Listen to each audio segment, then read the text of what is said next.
The story begins in early spring of 2026. In a quiet corner of Vermont where the hills still held traces of melting snow, the air was sharp and clean, carrying the smell of wet soil and pine. A group of workers had been hired to restore an old countryside manor that had been abandoned for almost 50 years. The place stood at the end of a gravel road, surrounded by trees that had long outgrown the fences meant to keep them back. The manor itself looked like something frozen in time. A two-story wooden house with tall windows and peeling paint, its porch leaning slightly to one side. Most of the roof shingles had fallen away, and vines had crept up along the outer walls, wrapping the windows in a kind of green web.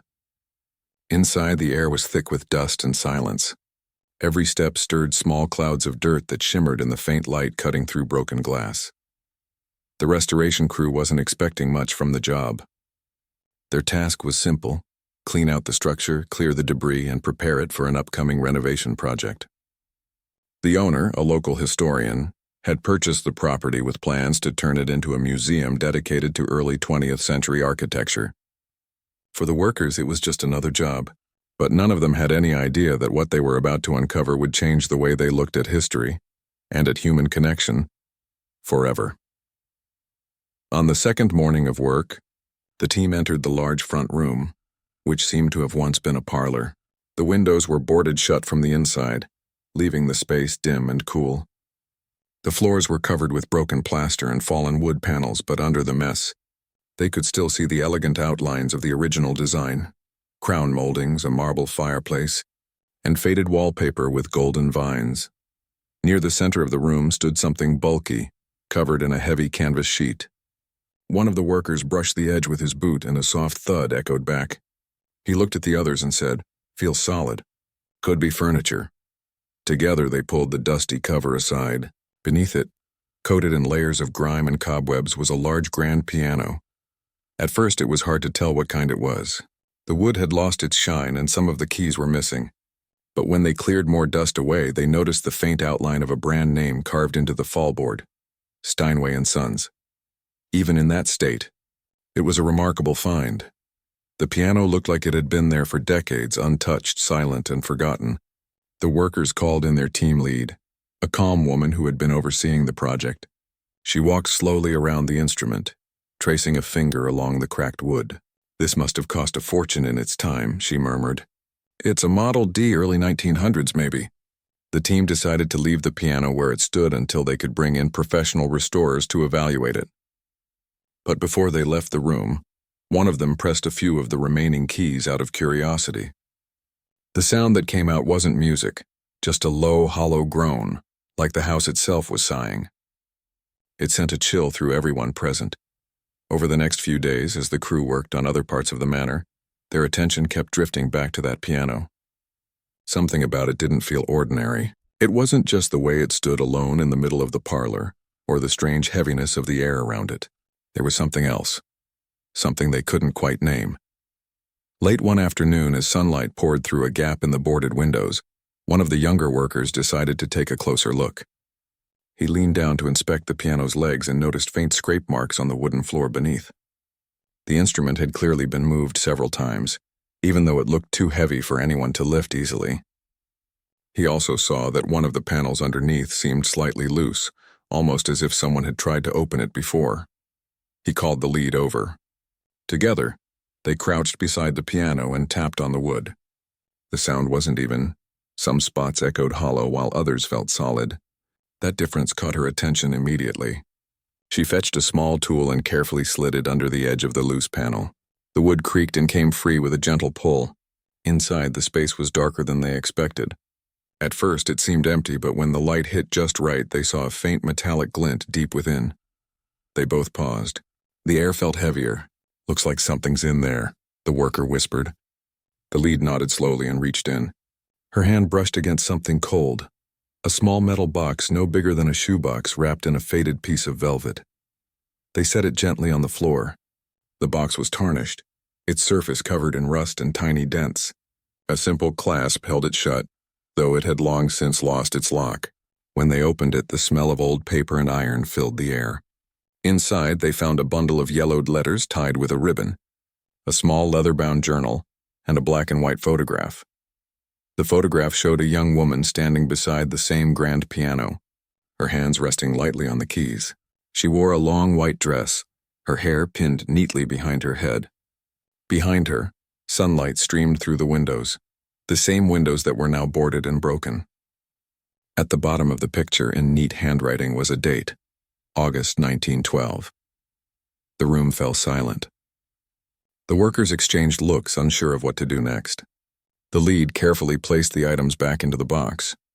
"We shouldn't disturb this any further," she said softly. "Let's get the owner involved. These could be important." That night, after the crew left, she stayed behind for a while. The evening light filtered through the cracks in the wood, painting thin gold lines across the dusty piano. She sat down on a nearby chair, the photograph resting on her lap. There was something deeply human about the image, something that spoke of time and loss and memory. She imagined the woman in the picture playing music in that same room, long before it fell into decay. When the manor's owner arrived the next day, he was equally fascinated. A local historian, he immediately recognized the potential significance of the discovery. "This could connect us directly to the family who built this house," he said. "If those letters or journals are authentic, we might be looking at personal documents over 100 years old." They agreed to move the piano carefully to another part of the house where it could be examined properly. As the movers lifted it, a faint metallic rattle echoed from within, like something else might still be hidden inside its frame. Everyone froze for a second, exchanging cautious looks. Then one of the movers said, "Probably just an old screw rolling around." They laughed nervously, but deep down, none of them were entirely convinced. Once the piano was placed in its new spot, they began cleaning it more thoroughly. Underneath layers of grime, the craftsmanship began to reveal itself. Intricate carvings along the legs, delicate floral inlays along the lid, and faint traces of gold leaf near the keys. Despite the damage, it was still beautiful. There was an air of pride in its design, the kind of detail that told you this wasn't just a musical instrument but a centerpiece, something meant to be admired. While wiping the inner frame, the historian noticed that one side of the piano seemed unusually thick, as if there was an extra layer of wood.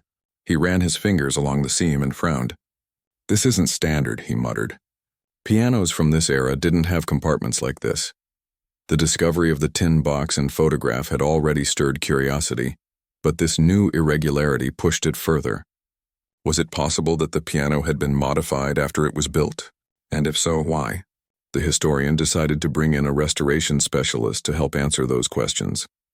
2 days later, a professional restorer arrived, someone with years of experience handling antique instruments.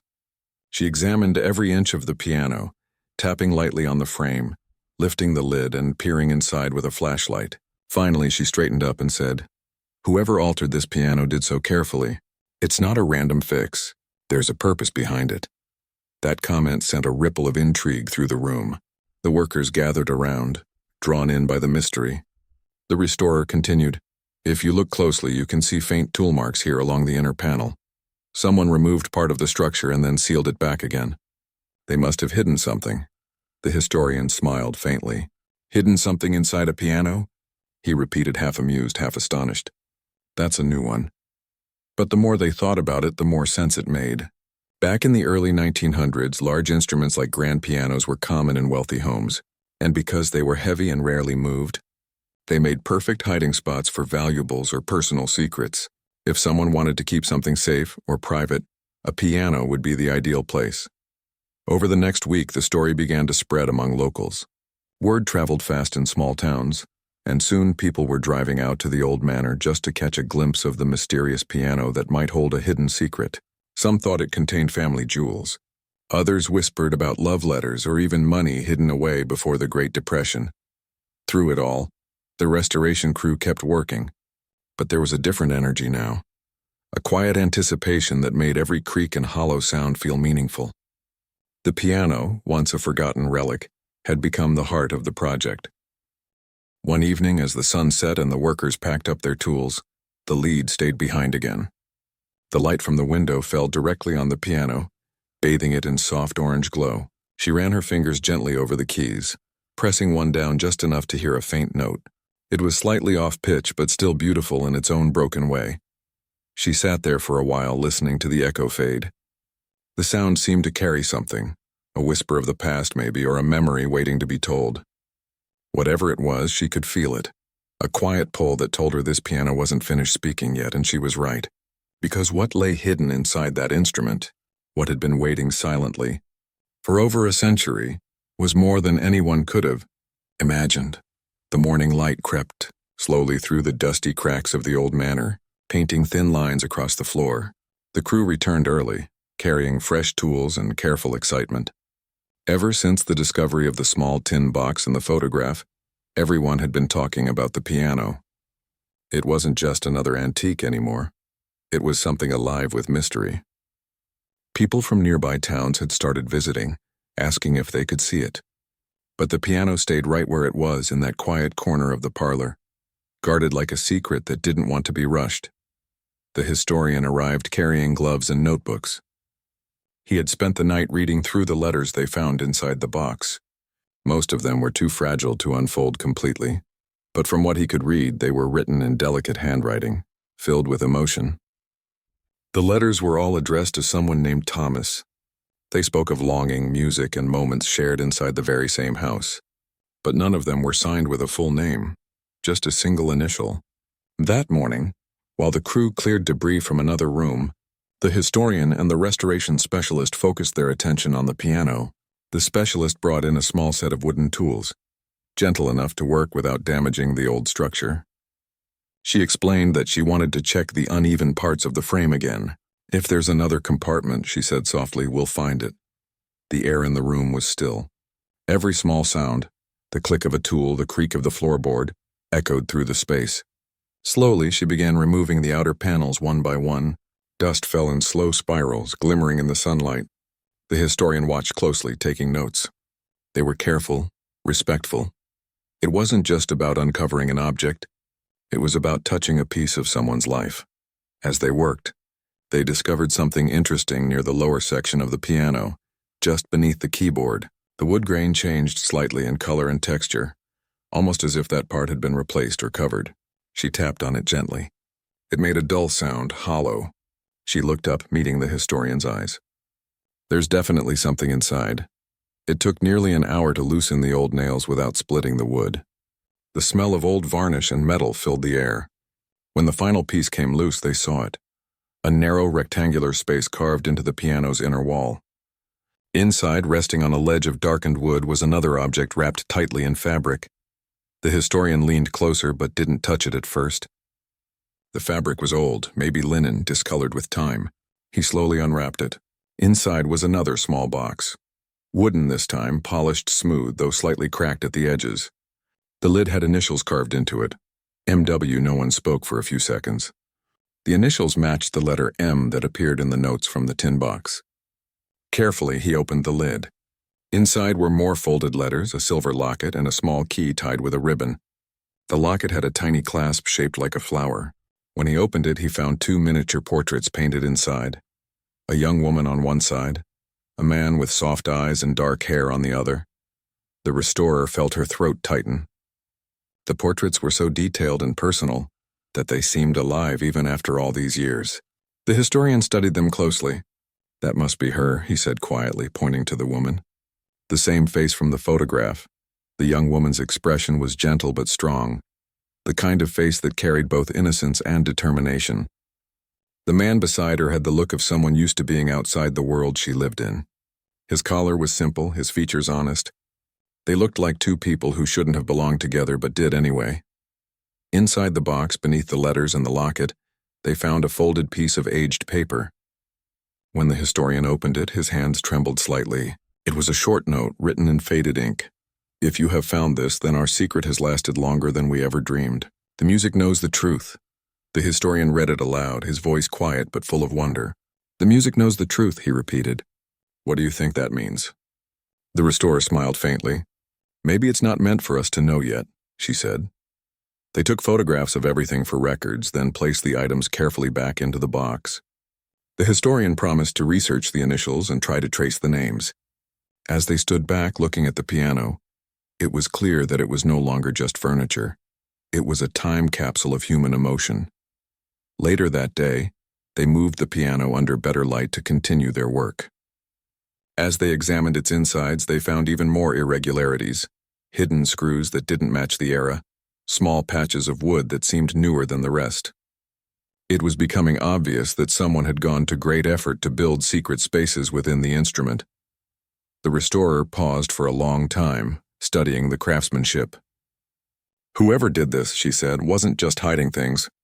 They were trying to protect something, maybe a story, or a piece of their life they didn't want to lose."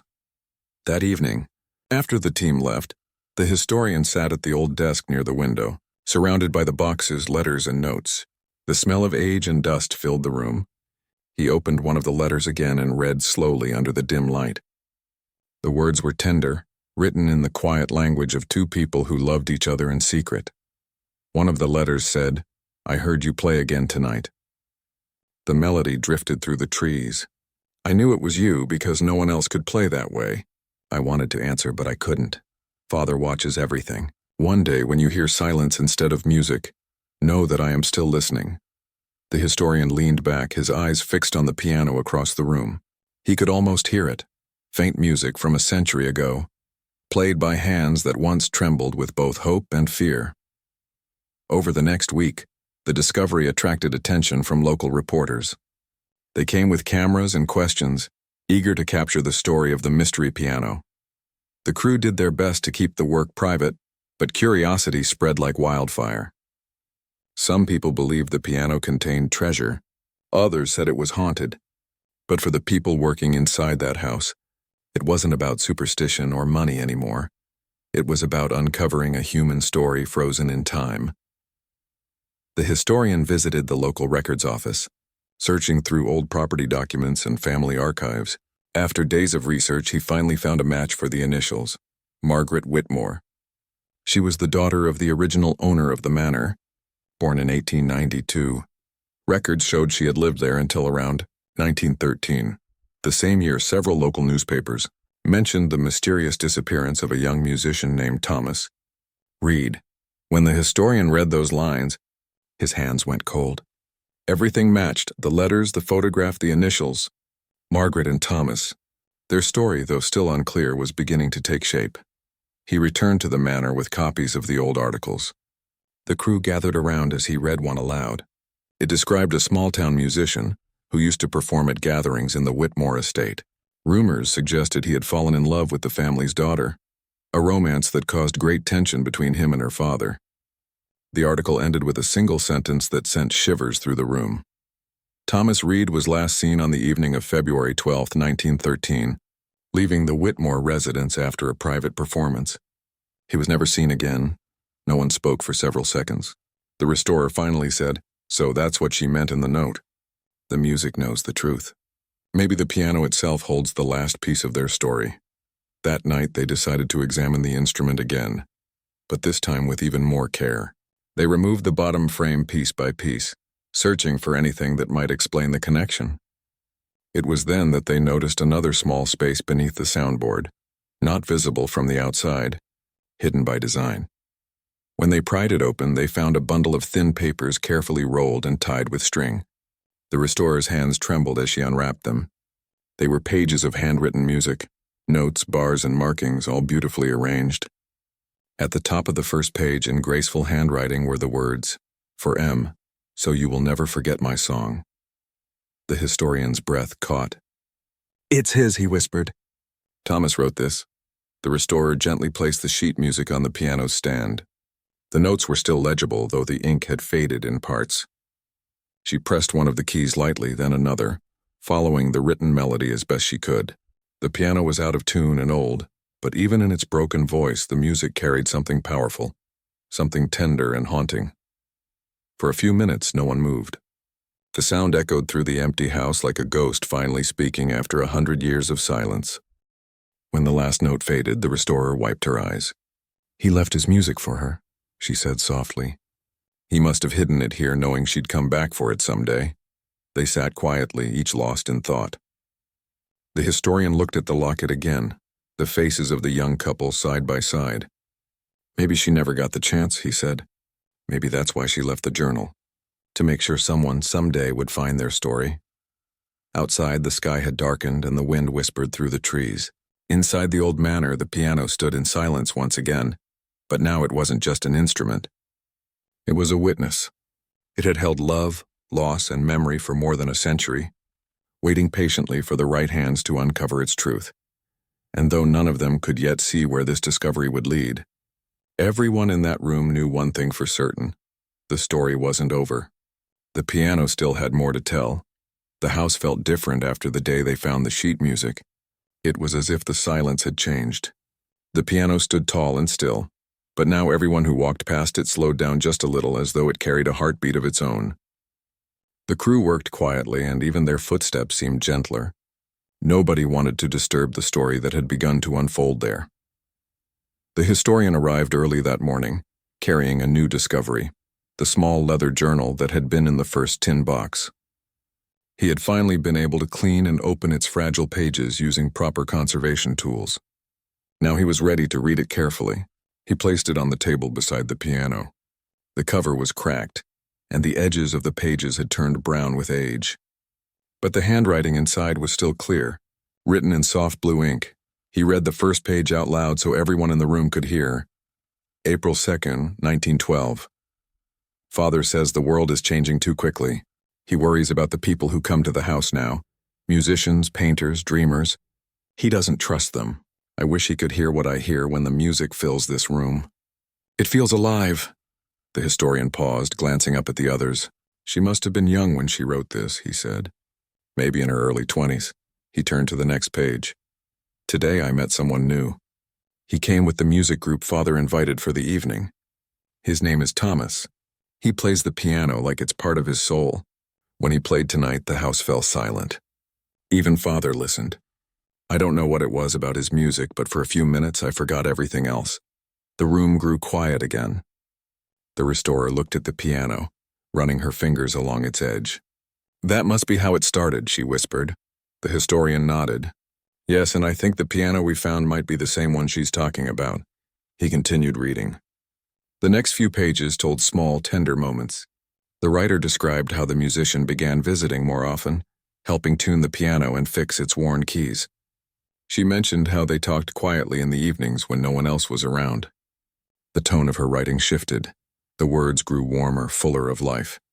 She described the sound of the piano at night, the way the notes would echo through the empty halls like whispers meant only for her. Then came an entry that made everyone lean closer.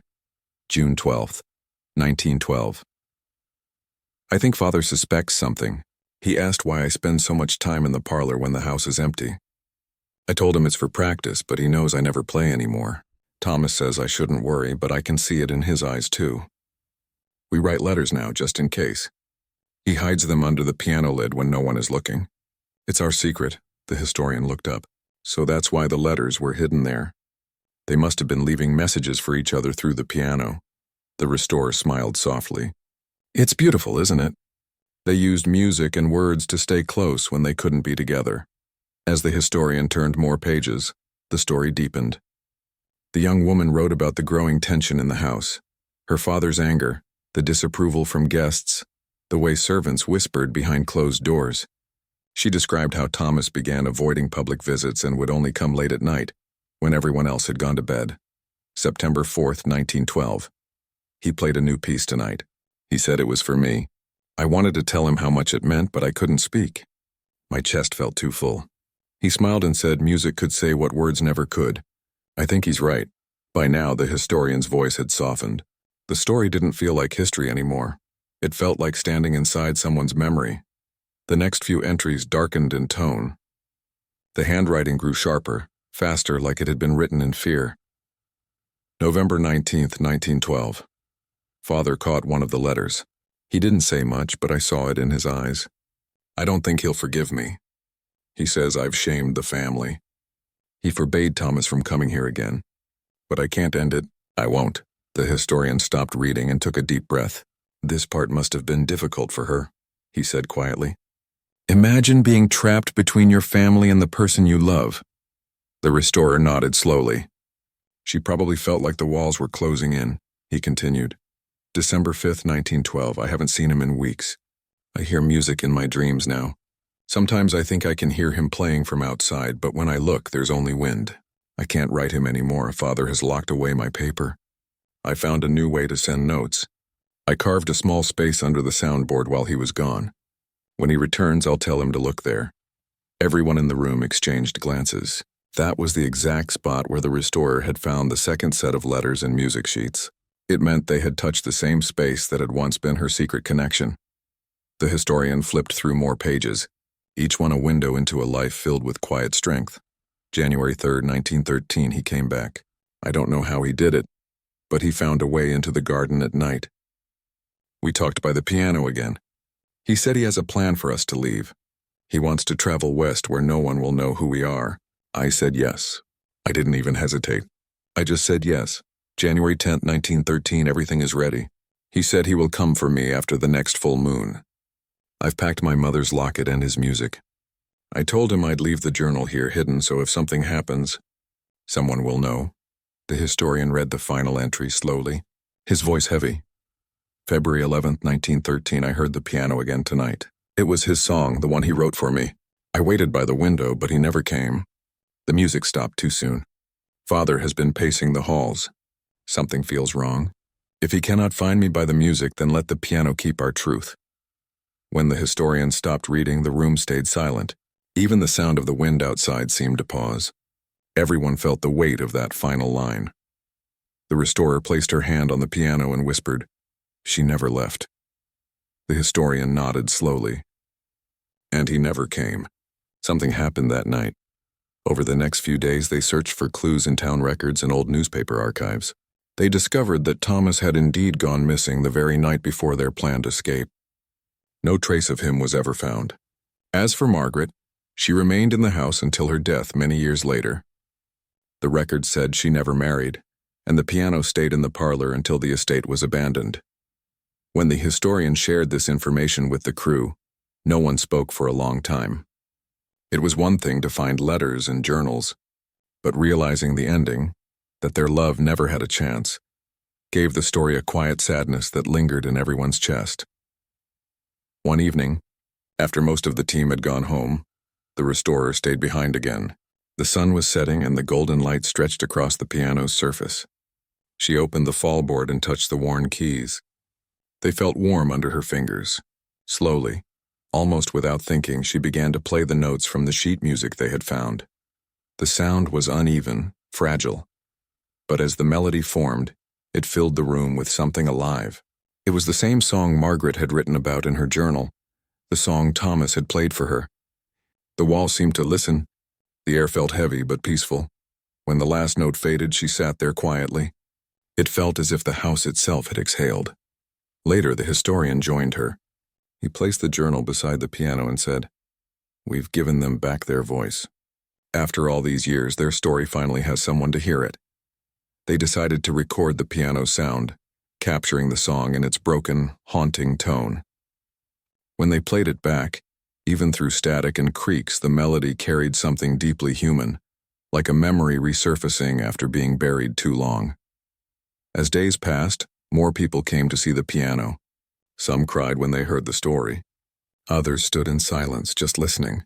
Everyone felt the same strange mix of sadness and wonder, the kind of feeling that only comes when a piece of the past reaches out and touches the present.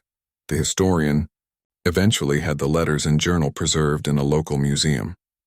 He wrote a short note to display beside them. It said, "These pages were found hidden in a piano in 2026. They tell a story of love, courage, and silence." The writer, Margaret Whitmore, and the musician Thomas Reed may have been separated by time, but through their music, they found a way to speak again. When the exhibit opened months later, the room was filled with quiet music, the same melody that had been discovered beneath the soundboard. People stood around reading the letters, looking at the photograph, and listening to the song. One elderly visitor wiped her eyes and said softly, "It's like they waited all this time for someone to finally listen," her which creaked as it swung open. Everything inside still smelled of dust and age, but now there was something else, and a kind of quiet presence. Like the house had absorbed the stories told within its walls and was now at rest, waiting for the next chapter. The crew had already gone, leaving him alone with the piano once more. He ran his hand along its surface, the wood worn smooth by years of touch. This time there was no rush. No cameras or reporters, no urgent questions. He was here for something else, a deeper understanding. Earlier that week, he'd received a phone call from a local historian who had been researching the area's past. The call had been short but intriguing. The historian had mentioned an old local legend about a secret that had been buried for over a century. It was about a wealthy man named Mr. Whitmore, the very same family that had once owned the manor, and outside the museum, the world kept moving as usual, cars passing, people talking, life going on. But inside that room, surrounded by those fragile papers and the echo of old piano notes, time seemed to stand still. The historian looked at the piano one last time. The cracks in the wood caught the light like veins of gold. It was no longer just an instrument. It was a vessel that had carried love through silence, across generations until someone finally found it again. He smiled and whispered, "The music knew the truth after all." And for the first time in over 100 years, the truth had finally been heard. The day after the exhibit opened, the historian returned to the old manor. The wind had picked up, rattling the windows as he walked. Through the front door, a mysterious disappearance. One that had been linked to Margaret and Thomas. The historian had barely finished speaking before the historian decided to look deeper into it. Now standing alone in the old manor, he felt as if this was the final piece of the puzzle, the key that might unlock the truth behind Thomas's disappearance and the events that had led to it. He sat down at the piano, brushing his fingers over the keys lightly. The sound was soft, a little out of tune, but beautiful. He picked up a notebook that he had been using to track his research and flipped through it, stopping on a page filled with the details of his findings. There was one name that kept coming up in his searches: Jonathan Whitmore, the father of Margaret. Jonathan Whitmore had been a powerful man, a landowner and businessman, well respected in the community but also feared by many. His wealth came from generations of trade, but it was his control over the local political scene that made him a figure of power. He was a man who demanded respect and, more importantly, obedience. In the small town, anyone who opposed him found themselves ostracized, and many who crossed him disappeared without a trace. The historian had found whispers of his temper, of his stubbornness and his need to control everything, including his daughter. Margaret's life had been a gilded cage where every action, every word, and every decision had to pass through her father's strict scrutiny. The historian's notes hinted that Jonathan had never approved of her relationship with Thomas. In fact, he had gone as far as to forbid it, threatening Margaret with disinheritance and public disgrace if she continued to see him. But Margaret had ignored her father's threats. She and Thomas had planned to run away together, to leave the estate and start a new life. They had been planning for months, hiding their letters and their plans under the piano. The music was their escape, the last thread holding them together. The historian felt a chill run through him as he thought about that last entry in Margaret's journal, the one where she had written about the music stopping too soon. It was as if, in that final moment, she had known something terrible was about to happen. The historian's fingers rested on the piano keys and he closed his eyes.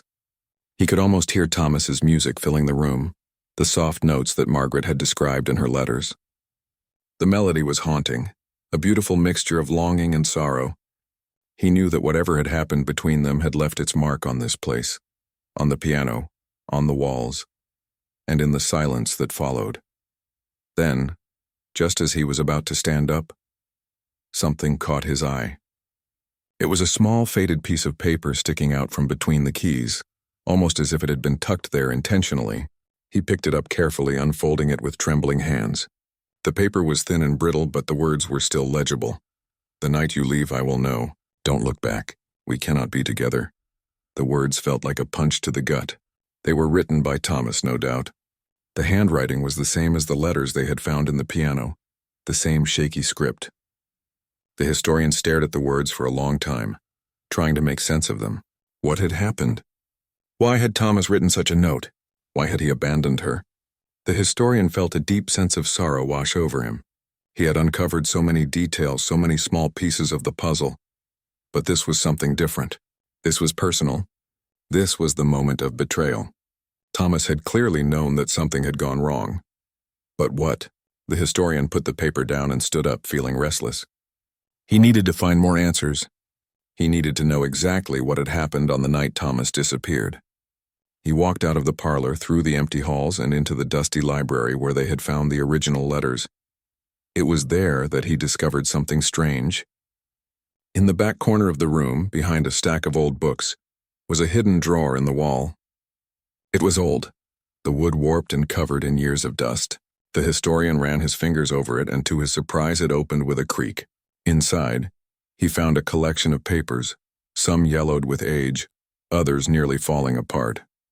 He carefully spread them out on the table. They were official documents, letters, deeds, and legal papers. But there was one that caught his attention immediately. It was a legal notice dated February 12, 1913, the same day Thomas had disappeared.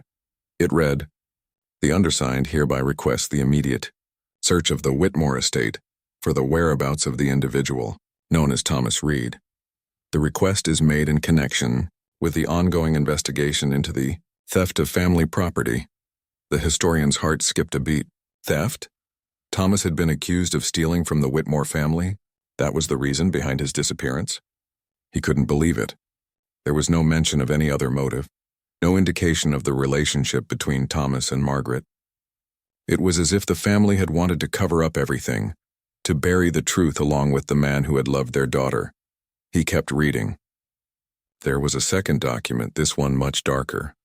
The subject, Thomas Reed, is believed to have been involved in multiple criminal activities, including the unauthorized removal of family possessions. It is further believed that he had planned to run away with Miss Margaret Whitmore, thus endangering the reputation and honor of the Whitmore name. We have reason to believe that he is no longer in the area, but he must be found and brought to justice. The historian's hands began to shake as he read the final lines. It was clear now. Thomas hadn't just disappeared. He had been deliberately erased. The Whitmore family, in their wealth and power, had silenced him. They had made sure that no one would question their version of events. And worse still, Margaret had been left to carry the shame of her love in silence, as if her own happiness had never mattered. The historian sat back, feeling a mix of anger and sadness. For all of the progress he had made in uncovering their story, there was still so much that remained hidden. The piano had carried their love, their secrets, and their pain, but it hadn't been able to protect them from the world outside. As the hours passed, the historian decided to search the estate one last time.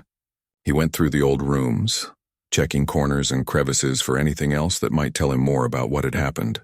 He was determined now. This story couldn't end in silence. In the attic, he found a dusty trunk that had been hidden beneath a pile of old blankets.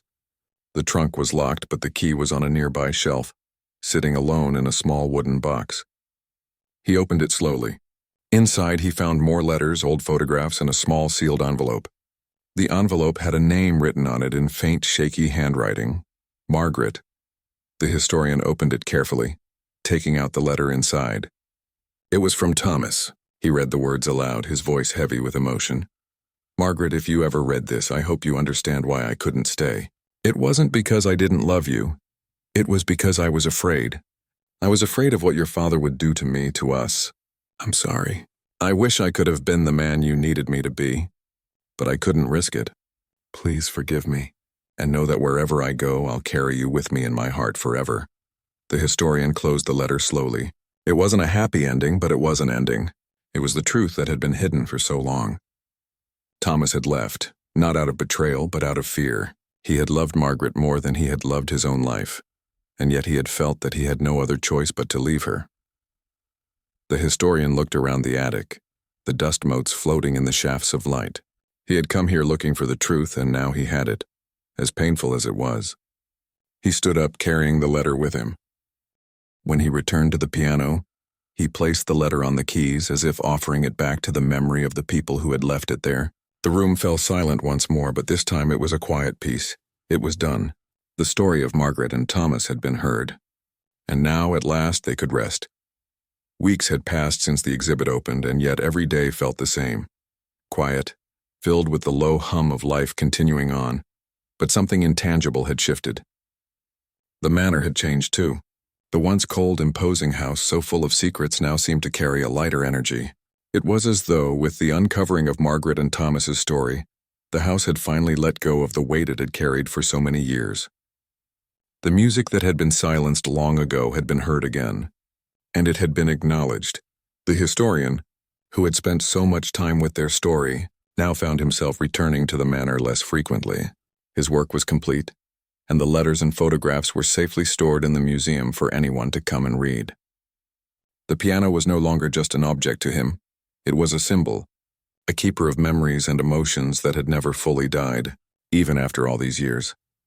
The final few weeks had brought new visitors to the exhibit, some curious, others deeply moved. One elderly woman, her eyes clouded with time, had lingered by the piano for hours, listening to the recordings of Thomas's music. She had told the historian that the music reminded her of a song her own mother used to hum when she was young, a song that had never left her heart. "It's funny," she had said, "how music can reach us even after so long. It's like it never really disappears." But the historian could never have predicted what happened one late afternoon, when a man arrived at the museum. He was older than most of the visitors, perhaps in his late 60s, and there was a certain intensity about him. He looked like someone who had seen many things, someone who was carrying a weight in his chest that was just too heavy to let go. The man approached the historian, who was standing by the display. He looked down at the letters, then up at the piano before speaking in a low voice. "I need to talk to you," he said.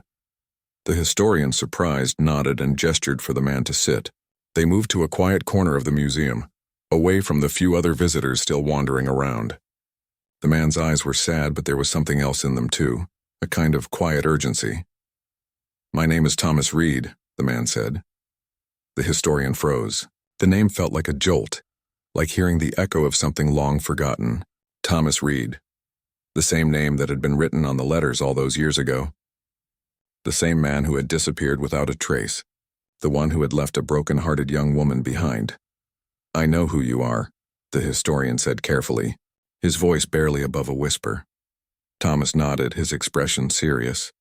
"I knew you would," he said. "I'm here to tell you what happened, all of it. The truth before it's too late." The historian's heart raced. "What do you mean?" he asked, struggling to grasp what was happening. The man sitting before him, the real Thomas Reed, had been thought to be lost forever. His disappearance had remained a mystery for over a century. What could he possibly mean by "before it's too late"? "I've spent my life running from this," Thomas said, his voice thick with emotion. "I thought if I could just forget about Margaret and everything that happened here, it would go away. But it never did. It followed me, and now with what you've uncovered, I can't stay silent anymore." He took a deep breath, his hands trembling slightly as he placed them on the table. "I'm the one who left her, but not because I wanted to." His voice cracked on the last word. "I was scared. I thought I could protect her, but all I did was destroy everything." The historian listened in stunned silence, his mind racing to make sense of what he was hearing. "I never wanted to hurt her," Thomas continued, his eyes filled with sorrow. "But when I left, it wasn't just because of her father. It was because of something else, something darker that I didn't understand at the time. I was being watched, followed. People I didn't know were tracking me, asking questions about the Whitmore estate, about Margaret. They thought I was involved in something I wasn't." The historian leaned forward. "What do you mean? Who was watching you?" Thomas hesitated, his gaze flickering to the piano as though the answer was hidden there. "I didn't know who they were at first, but I soon learned they were part of a group that was after something. They knew about the Whitmore's fortune, about everything hidden in that house. They weren't just looking for me. They were looking for what I might have known about the family's business, about the things Margaret's father had done." The historian's heart skipped a beat. So it wasn't just love they were trying to destroy. It was something deeper, something tied to the family's wealth. Thomas nodded slowly. "Exactly. I was caught up in something I didn't even understand. I had to leave for both our sakes. Margaret couldn't know what was really happening, and I couldn't let her be caught up in it too. I thought I was protecting her by leaving." The historian's mind whirred as he tried to process what Thomas was saying. The answers were so close now. The disappearance, the secrecy, it was all connected to something much bigger than just a forbidden love affair. But it was clear now that the truth had been buried, both by Jonathan Whitmore and by forces outside of the family. Margaret had never stood a chance. I tried to come back, Thomas said, his voice breaking. I couldn't forget her, not for a single moment. But when I did return, it was too late. The night I was supposed to meet her to take her away, I was intercepted by those men. They kept me hidden for months, forcing me to stay away from her. I didn't even know what had happened to her until years later, when I learned she had never married, never moved on. She spent the rest of her life alone. The historian sat back, overwhelmed. You were kept away from her? For years? Thomas nodded, a bitter smile on his face. The Whitmore name has a way of controlling everything, even my fate. After I escaped, I thought I could disappear. But the truth was, the Whitmore family had so many enemies that anyone connected to them would always be watched. The historian paused, processing the weight of the revelation. The truth had always been there, hidden beneath layers of love, loss, and silence. And now finally it was being spoken aloud. I've spent my life trying to forget, Thomas said quietly. But seeing the piano, hearing the music again, I had to come. I had to face it. Face her. The historian nodded slowly. I understand, he said. I think you've been carrying a heavy burden for too long. Thomas sighed deeply, his shoulders sagging with the weight of his years. It's time to let it go, he whispered. It's time to finally say goodbye. They sat in silence for a while, the room filled only by the soft hum of the old piano, as if it too were mourning the loss of something long buried. The historian knew that in many ways Thomas's arrival marked the end of an era for the Whitmore estate. The final piece of the story had been placed, and now it could be let go.